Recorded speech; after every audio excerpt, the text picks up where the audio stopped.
Yeah,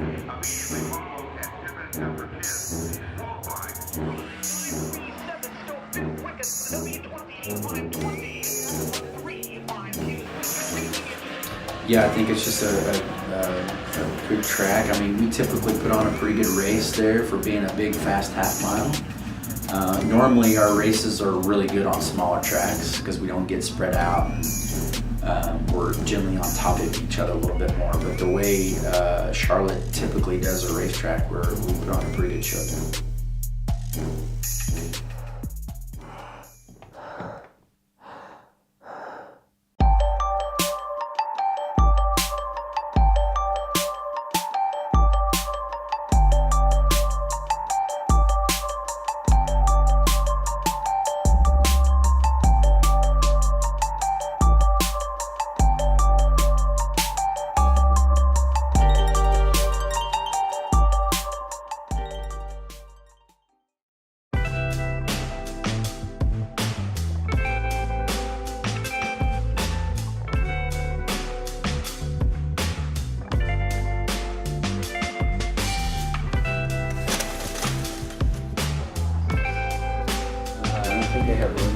There was like 7 ago, and it started like just barely raining, and the stand started emptying, so I'm like, I'm leaving.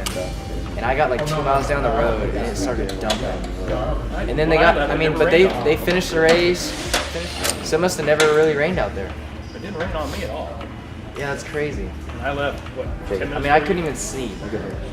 Well, yeah, I grew up racing outlaw carts. That's kind of where I learned all about racing, was driving those things. So it's nice that we have Millbridge here, that I can have my own go-kart and go play around every now and then on a Wednesday. And I'll race out there probably 3 to 5 times a year. And then I promote my own outlaw kart race in California, the Outlaw Kart Showcase at Cycling Speedways, where I grew up racing and definitely learned everything about racing there. So I just enjoy it. A lot of the friendships that I've gotten growing up or my best friends are from outlaw kart racing, and they still race it. So I enjoy getting to go back to California racing with them, and when they come out here, getting to hang out with them. And those cars are just really, really crazy to drive. They've gotten crazier, I feel like, since when I was a little kid. They're much more intense now than they ever were. I think with bigger engines and heavier weight and stuff, they tend to beat me up now a lot more than they did when I was younger. You guys leave for Lawrenceburg or something?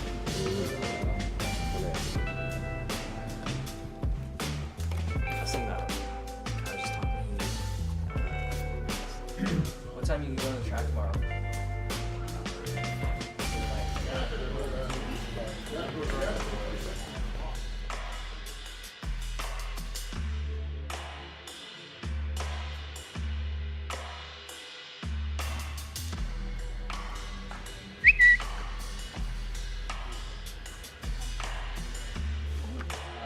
I'm fortunate to be able to have a motorhome that myself and Nixon and Jen travel up and down the road in, and it's our home, really.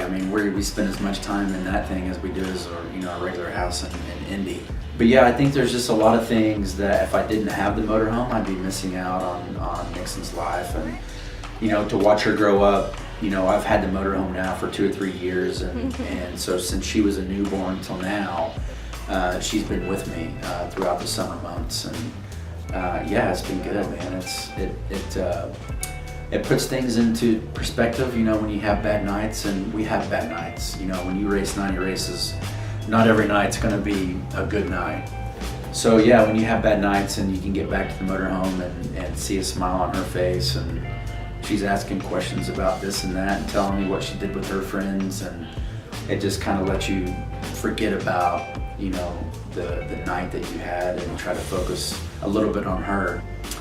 The pictures and memories, a lot of stuff that she probably won't remember, but she'll be able to cherish looking at pictures and stuff. And she's seen a lot of the country that a lot of kids don't ever get to see, so it's pretty cool.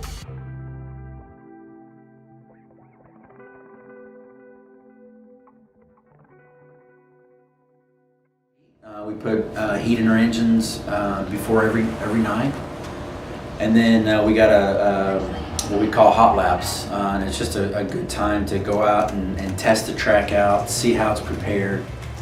I generally start with 20, which will typically get me through the dash, and then I'll put 20 more on for the feature.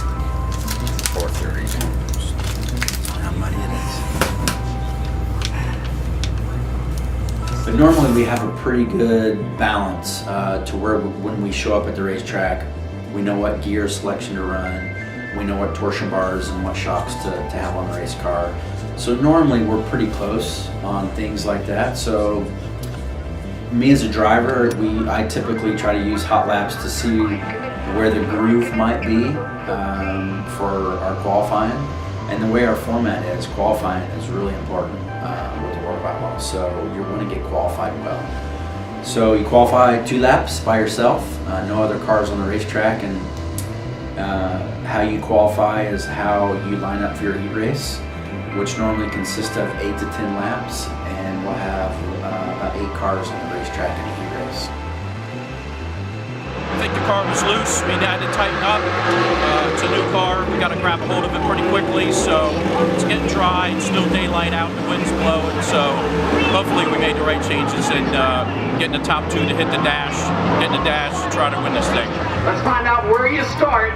Pole position still available for the Sears Craftsman Dash. Not anymore. Shane Stewart's got it. He's on the pole in car number 2.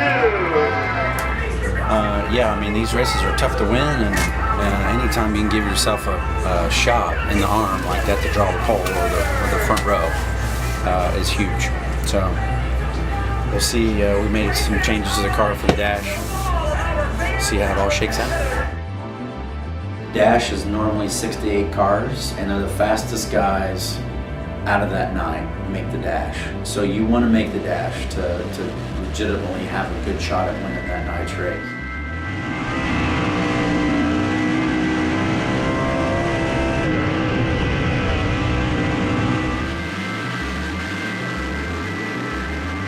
You want to try to make the dash, you want to try to get a good draw and try to finish as high as you can in that dash to start as close to the front of the 8 lane as you can.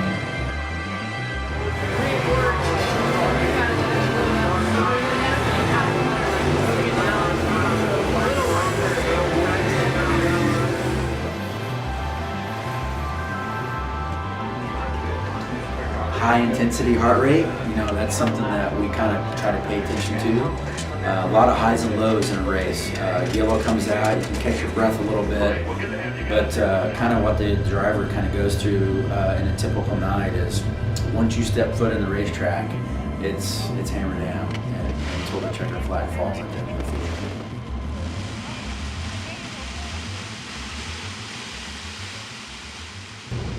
One of the best, you got him 4 abreast, often imitated, never duplicated, the greatest show on dirt, the World of Outlaws!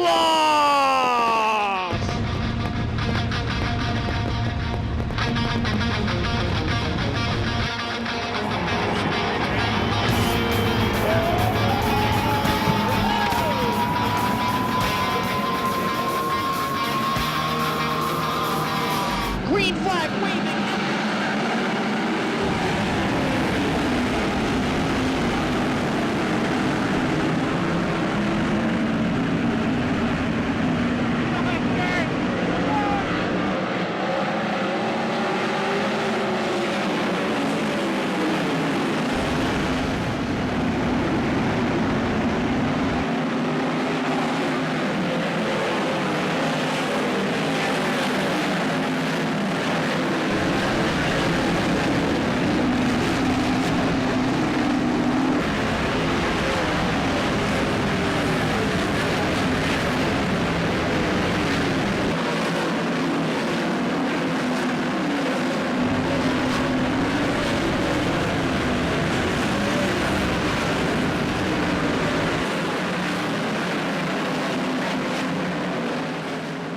Second place finisher Shane Stewart in the ENEOS World number 2. Again, second here at the dirt track at Charlotte Motor Speedway, your career best. Yeah, It's pretty gratifying. Yeah, of course, we want to win. We want to win every time we hit the track, and that's always our main goal.